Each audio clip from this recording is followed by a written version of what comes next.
Nous voici bientôt devant la première salle de l'exposition Arnould de Vuez qui nous permet de comprendre les premières années du parcours artistique du peintre. Nous savons peu de choses sur ses débuts.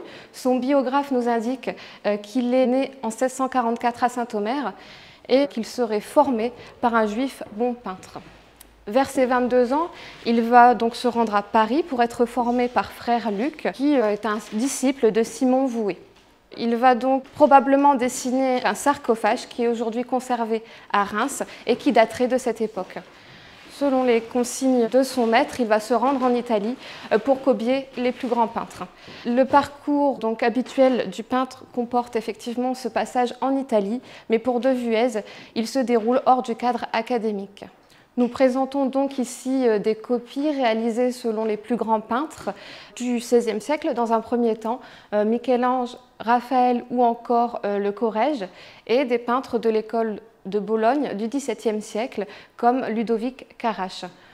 Penchons-nous un petit peu plus vers cette sanguine qui nous renseigne, comme les autres dessins, finalement sur le séjour italien de Vuez, sur les paysages qu'il a traversés et puis également donc sur les influences qui vont le guider tout au long de sa carrière.